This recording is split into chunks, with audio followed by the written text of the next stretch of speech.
And we're back with some more Arizona Coyotes franchise mode in FHM 10. And in this one, we have the start of year number 7 with your Arizona Coyotes, coming off a big offseason where we made plenty of transactions that we see by the trades. We traded away Michkov, Tuarila, a first-round pick, Reese Hamilton, Nikolai Berkoyev, Caden Price, Les Metcalf. We traded away a lot of guys. And in exchange, essentially got back cap space to make room for the extension for William Lassell, who is going to be making 14.2 for the next 3 years after this one. So we need to be really careful with our cap going forward. So with that in mind, let's go ahead and simulate up to November 1st. Oh boy, major injury for Christensen, 1%. Ooh.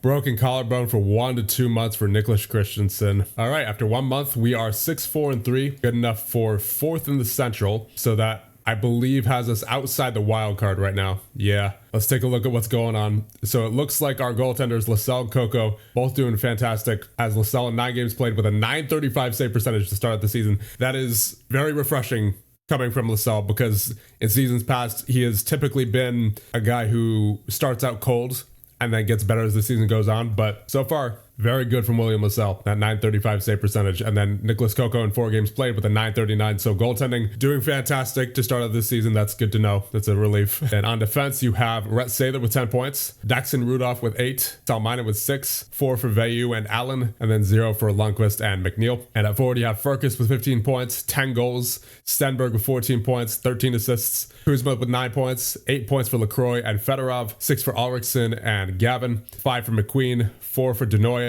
all goals, 2 for Cardona, Scuderi, and Eriksson, and then nothing for Christensen in 3 games, still injured of course, and then O'Brien with nothing in 10 games. Now let's take a look at the team stats. Goals for per game, we are 18th in the league, 3.15. Goals against per game, we are 1st in the league, 2.23. Thank you, Lassell and Coco. Faceoffs, we're 5th in the league with a 52.3. Power play, we're 11th in the league with a 24.3. That's good to see. Penalty kill, we are 16th in the league with an 8%. So we could definitely be doing much better, but it's not a terrible start, I suppose, especially with Lassell and Coco being as they are. I think if they're able to continue that throughout all the season, which I know I have all the confidence in the world in William Lassell, otherwise I wouldn't have offered them that kind of extension. So that being said, I think we can afford to go another month here and see what November brings us. Thank God, Nicholas Christensen is finally back from his long-term injury. He is going back onto the main roster for sure. I think Jake O'Brien is probably going to get sent down. He hasn't been too good. All right, on December 1st, we are 14-12-3. We're falling into 500 territory.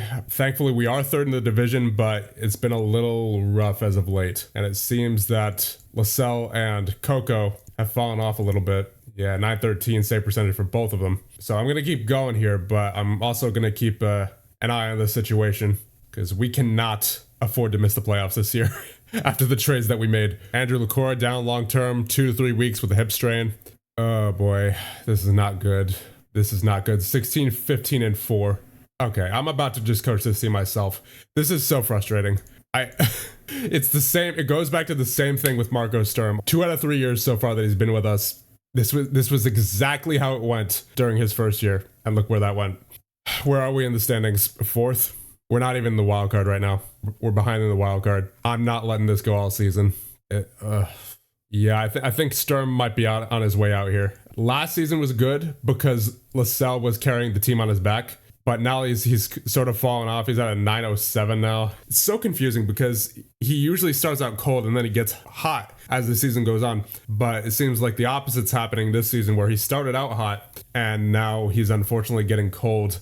839, 818. I mean, I can't really pin too much of this on Sturm, I guess, as much as I can Lassell, but at the same time, I can't help but wonder if we had a different coaching style, then maybe Lassell would be doing better, especially with how he did under Andre Tourney. Yeah, I can't let this go on all season. Something has to be done about Marco Sturm. I think he's got to be fired. And my miscellaneous ratings are good enough to the point where I think we'll have a pretty good simulation. The coaching ratings over here are just for developing players. And at this point, all I care about is winning.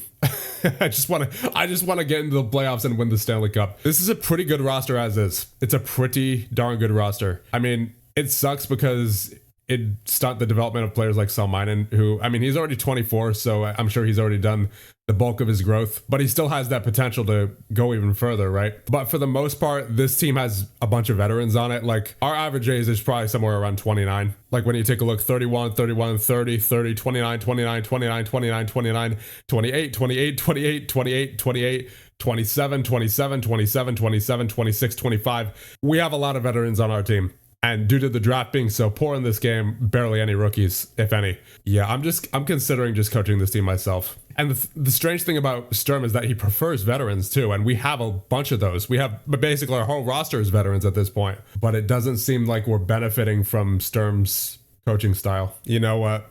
Yeah, just for the rest of the season, at least, I want to see what happens when I coach this team myself. Because I just like the way that this team simulates with Sturm is just very concerning. Because this happened the season before last season as well, where we could not for the life of us get above 500. I mean, this year's been a little different because at least we started out okay. But I think that was purely because of how well William Lassell and Nicholas Coco were doing. But now that they're both back down to earth, there have been certain stretches where we have looked so bad and just not resembling a playoff team whatsoever. So I think, yeah. I don't care if team ownership doesn't feel that there's any reason to fire him. There's a reason to fire him in my mind right now. And yeah, I don't think this team's not going to make the playoffs with the way it's been going with Marco Sturm. Because we take one more look at the standings. I mean, we could still make the playoffs. I'm not saying we can't make the playoffs at this point, but with the way things have been going up to this point with Marco Sturm at the helm, I don't have confidence in him at this point. So Marco Sturm, your time here in Arizona is up. Now, of course, that does mean that I will have to act as both the GM and the head coach. We're just going to see what it does for this season. If it goes well, then I'll keep being the head coach going into next season. If not, then we'll have to find someone new on July 1st. But I want to see what this does. I want to see what we can do. All right, so now that I am the head coach of the team, at least temporarily, I have edited the lines, strategies, and everything to what I want it to be, at least at the moment. And that includes switching players to new player roles. So now you have Jordan Gavin, who's a sniper on the first line alongside of Stenberg and Christensen. Then you have McQueen with Fedorov and Furcus. Then you have Ulrichsen, Denoye, and Scuderi. And then LaCroix, Cardona, and Foyston. And then on defense, you have Sather and Salminen, Veilleux, and Rudolph. And then Allen and Lundqvist. Then on the power play, you have Ulrichsen, Stenberg, Furcus, Sather, and Salminen. And then Gavin, Fedorov, Denoye, Christensen, and Rudolph. 5-on-3 power play is the same. 4-on-3 power play, you have Stenberg, Furcus, Sather, and Salminen. Then you have Fedorov, Gavin, Veilleux, and Rudolph. On the penalty kill, you have Fedorov, Christensen, Lundqvist, and Salminen. Stenberg, McQueen, Veilleux, and Rudolph. Then Denoye, Ulrichsen, Sather, and Allen. 3-on-5 penalty kills, Christensen, Lundqvist, and Salminen. And then McQueen, Veilleux, and Allen. 3-on-4 is the same. At 4-on-4, you have Stenberg, Furcus, Sather, and Salminen. Fedorov, Christensen, Veilleux, and Rudolph, and then Stenberg, Furcus, Sather, Fedorov, Christensen, and Salminen. I edited the goalie start settings as well, so we should be good to go now. Obviously, we do have the injury to Kuzma still, who is day-to-day. Then you also have the injury to Eriksson, who's out for another 1 to 2 months. But besides them, these are now officially my lines. So I'm hoping that this works out. Actually, I'm going to take away a little bit of time from the fourth line, give it to the first line there. Then I'll take away a few minutes from Allen and Lundqvist and put it towards Sather and Salminen. So that we'll see how we simulate with my tactics. Obviously, my coaching ratings aren't very good. But again, that's for developing players, right? Not for actually coaching them. But this is exactly why I've been developing the tactics and motivation ratings. It's for a situation like this. So let's hope that everything goes well here. What? M. Donaldson was called up to Long Island University. Please check your roster. Excuse me? Who is M. Donaldson? we don't have a Donaldson. Oh, okay. We don't have anything to do with him. What? What? That's so weird. Why did that pop up? Okay, it looks like it's not going to prevent us from simulating though, so that's good. I've never seen that before. That was so weird. All right, starting out our first game as the head coach with a 3-2 win over Utah. Love to see it as we go into it. 38 shots to 26, not bad.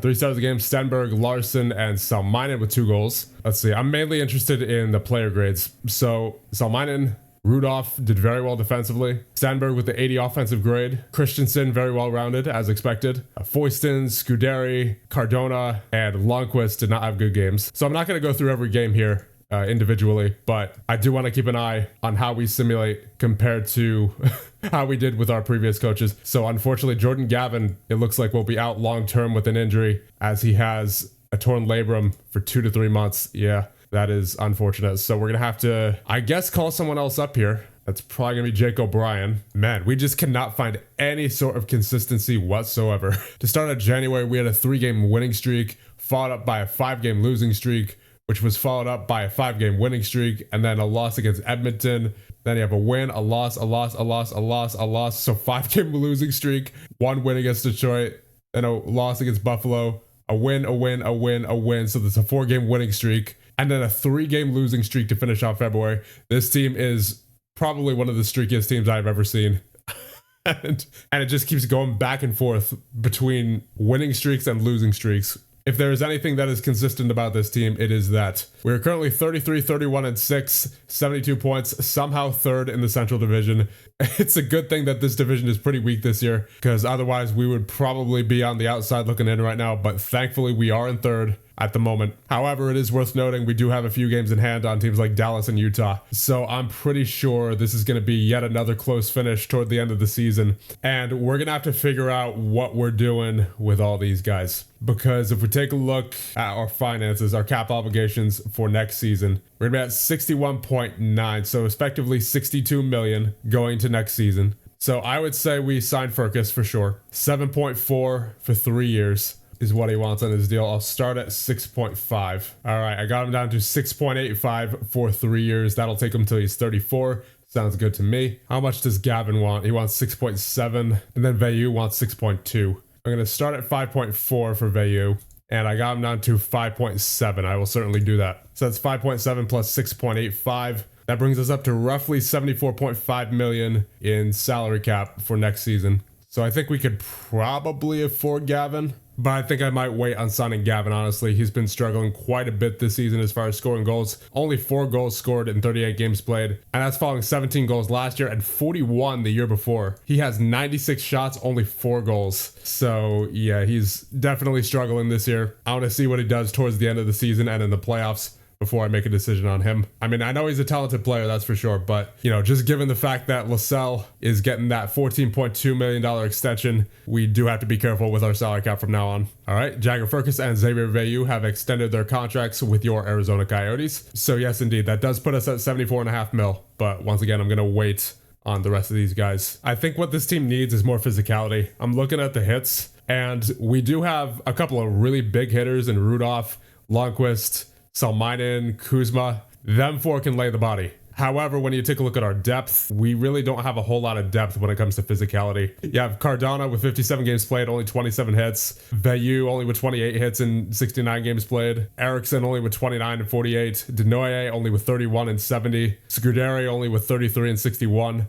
Christensen only with 34 and 50. So actually, I think I'm going to check the tactics here and see the player tactics. I'm going to see if I can adjust their hitting rate with their tactical tendencies here. Yeah, because Cardano's got a 15 for hitting, so he should definitely be hitting. So I'm going to up his hitting rate a little bit there. Scuderi's at a 14 for hitting and 16 strength, so he should also be hitting a bit more. So I'm going to turn his hitting rate up as well. Christensen has a 15 for hitting, is 13th for strength. I mean, just given his role as a defensive forward, I would like to see him hitting a bit more often, and it looks like he's actually his is already up there. So it looks like he's just not able to lay the body too much there. About McQueen, he's got 14 hitting, 14 strength. I would like to see him hitting a bit more. Now, LaCroix is interesting because, like I mentioned before, his physical ratings are not very good. In fact, I think I might move him because he can put up points, but his grade this year has not been very good. It's at a 56. He's only making 1.9, so that's why I've been keeping him around just as a cheap option. But I'm thinking that I might move him here soon at the trade deadline. All right, so I think we were going to be trading for Steven Manka of the Colorado Avalanche. He's making 2.4 for the next 6 years. So a very, very team-friendly contract here. Strength is at 19, balance is at 16, positioning is at 16, hitting is at 15. Very good power forward type player. Determination is at 18, passing is at 18, puck handling is at 17. He looks like a really good player. Now, why would Colorado want to give him up? Well, they're currently in a rebuild. In fact, they are not doing too well at all. 26, 37, and 5. So you got to figure they'd be willing to listen to offers if they get a good package. So going the other way will be Andrew LaCroix, of course. the rights to Radek Urmada. He's 21 years of age, looking pretty good so far. 1-star ability, 3-star potential. I could definitely see him making his way into the NHL sooner rather than later, maybe 1 or 2 more years. Then you have a 3rd and a 7th for this year, and a top 10 protected 1st for the 2037 draft.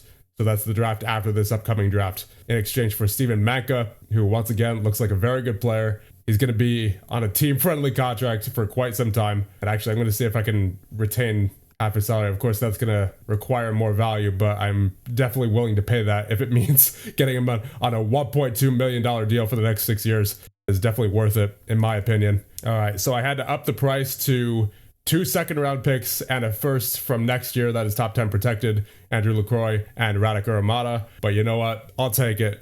that is a steal of a deal. 1.2 million for 6 years for Steven Manka. And as we check his career stats one more time, I mean, he looks like a solid 50-point getter regularly. Not only that, his grade is consistently in the mid to high 60s. Big hitter, 134 hits, 170 hits, 94 hits so far this season. It's a lot, but it's a sacrifice I'm willing to make in order to get Steven Manka on our team. Offer trade, finalized. There it is.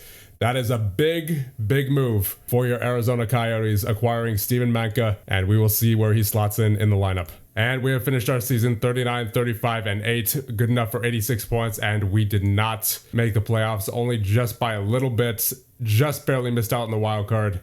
And you have to wonder what it's going to take for this team to stay consistent, because we just, for whatever reason, have had a lot of trouble with that lately. And as we take a quick look at the stats, Stenberg with 84 points, that's a career high for him. Furcus with 46 goals, he did very well. Sather with 58 points, another good year for him. Kuzma with 54, Fedorov with 45, Manka with 42. He had 8 points in 12 games played for us. Ulrichsen with 42, Rudolph with 41, Veilleux with 39, Salmina with 38, Gavin with 29, Allen with 28, Queen with 26, Eriksson with 25, 23 for Christensen, 22 for Denoye, 17 for Scuderi, Lundqvist, and Cardona, 5 for Foyston, and then 4 for McNeil and O'Brien. And in goal, you have a 906 save percentage in 64 games played for LaSalle, and Coco in 21 games played with a 920.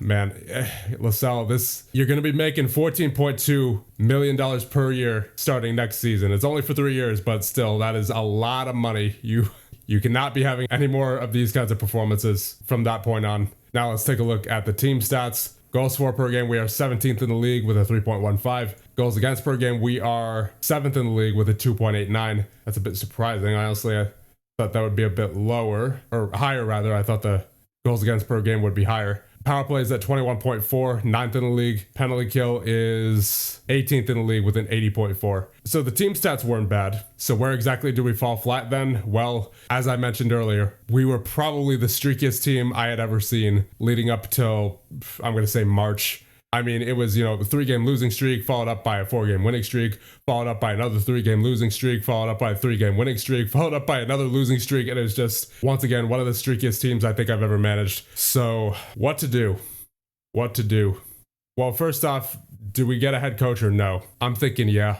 Because, I mean, it was fun trying to come up with a strategy that might get this team into the playoffs, but unfortunately it was just short. Might have been a little too late in firing Marco Sturm. So we'll see what options are available for us on July 1st. And it seems there was no 100-point scorers this year. Connor Bedard is the highest point total with 97, tied with Mason Michiuk of Carolina, or Mikichuk, rather. So with that, we may as well just advance and see who wins the Stanley Cup. And the 2035-36 Stanley Cup champions are the New Jersey Devils, with Jack Hughes still killing it for them. This is their 4th championship and their first in the GM mode. They last won in 2003. My goodness. The Stanley Cup winning goal was scored by Jacob Battaglia. They went through Boston, Buffalo, the Islanders, and San Jose. I'm thinking maybe we switch out some of our assistant coaches here, because now that I'm looking at them, I would like them to have motivation ratings up there, and some of them, including Mike Yeo, do not. He has a 9 motivation. Blasel has a 15, so I think I might keep him. Sigalet only has an 11 for motivation.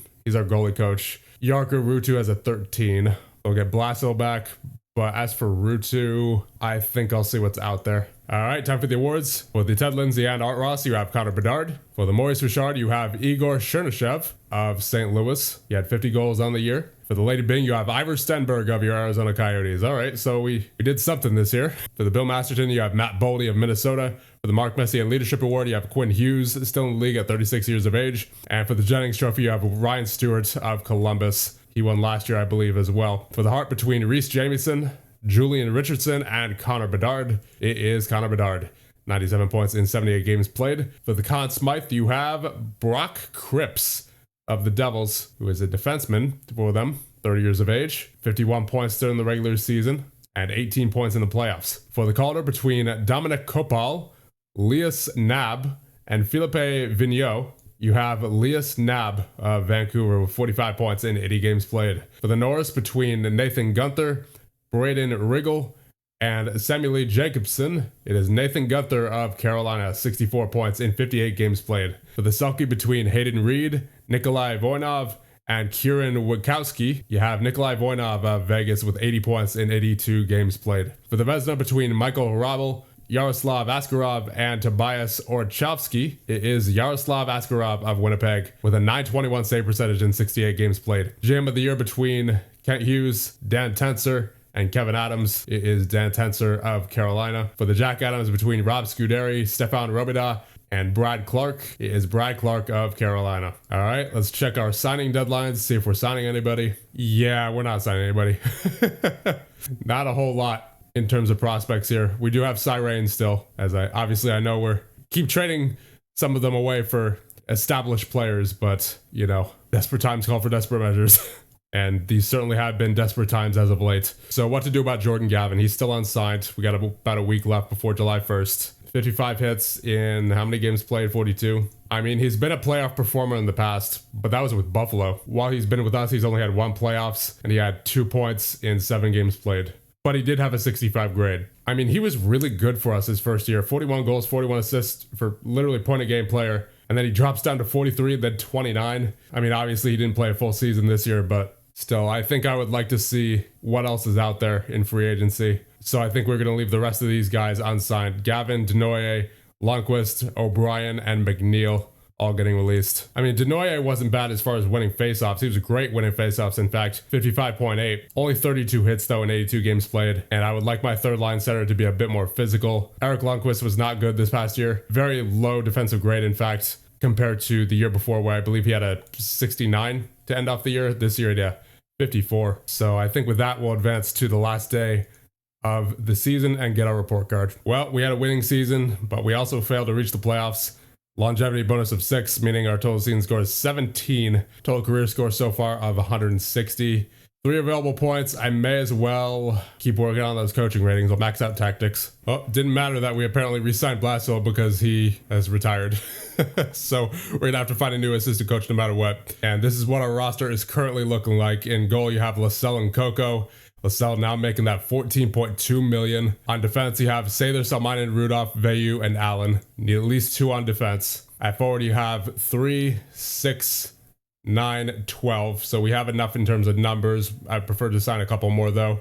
There's Shane Wright. However, can we afford him? He only wants 7.24 for 2 years and a no movement clause. I mean, that's solid value right there. What did he do last year? 64 points in 78 games played, 68 grade. I mean, we already have a couple of good centers in Stenberg and Fedorov, but do I want to upgrade there is the question. Because Stenberg already simulates like a first line center. He's got 84 points last year, and then Fedorov had 45. So do we really need a Shane Wright? I mean, I suppose you could put him at wing. Ooh, Brady Cleveland is available. Really good defensive defenseman for Boston over the past several seasons. Looks to have a history of being solid defensively in the playoffs as well. But I mean, first we got to make the playoffs, but that's definitely something to consider. How much does he want? 6.3 for 2 years? If we get him, then we're definitely not getting right. Yeah, we need some dedicated defensive defensemen on this team. I mean, you have Salminen, who's solid defensively as a 2-way defender, but his primary focus is offense, I think, just given his ratings. And then Daxon Rudolph, I mean, he's a good hitter, but otherwise he's just average defensively. He's more of an offensive guy as well. Rhett Sather, once again, more of an offensive guy. And then Xavier Veyu, another offensive guy. So really, we are in desperate need of defensive defensemen. I think it would be a good idea to go after Brady Cleveland, and then probably one more as well. I think we're also going to go after Scott Gully. He's a 2.5-star ability, 19 positioning, 17 checking, 15 defensive read, 17 strength. I'm liking what I'm seeing out of him. 18 puck handling, so he's gonna be able to move the puck without losing it too much. Mental ratings are a little bit low. Determination's at 16 though. And this past season with the Vancouver Canucks in 41 games played, he had a 66 grade with only 11 points. So that tells me very good defensively. And to look at his expanded stats, he had 54 hits this season in 41 games played. And the good news, he only wants 1.27 for 2 years. We'll definitely give him that. And then Brady Cleveland, he wants 6.3, we'll go 6.6 for 2 years. And I would like to get a strictly defensive center here as well for the bottom 6. You know, I feel like we need a bit of speed on our team too. So I think I might get this guy, Quinn Kipfer. He's got 18 speed, 16 acceleration, 16 balance, 16 positioning, 18 passing. Seems like he could be a good 4th line center. Because if we take a look at the physical ratings of all of our guys here, we have Fedorov and Furcus at 18 speed, 17 speed for Rudolph and Kuzma. Yeah, not too many guys who are high speed there in the bottom 6. I would like to get someone who's faster. So I think Quinn Kipfer could fit that bill pretty easily. He wants 2.4 for 3 years. We're signing Cleveland and Gully. That's roughly 8 mil right there. Plus 73. Yeah, we should have just enough, I think. We should have just enough. So I'll go for 2.5 for, can I get him for 1 year? Probably not, but I'm going to see what he says. Yeah, I didn't think so. I'll try for 2. 2.5 for 2 years. Nope, he wants that 3 years. All right, fine, I'll give it to you. All right, we have a whole new assistant coaching staff here. Jan Littner is our new goalie coach. Adam Foote is our new defensive coach. Nicholas Backstrom is our offensive coach, the former goalie, Nicholas Backstrom to be specific. And Milos Pekka is our skill coach. Anyway, I think we'll end things off here because it's been a long one already. So in the next one, we'll continue the year 7 offseason and hopefully make our way into year number 8.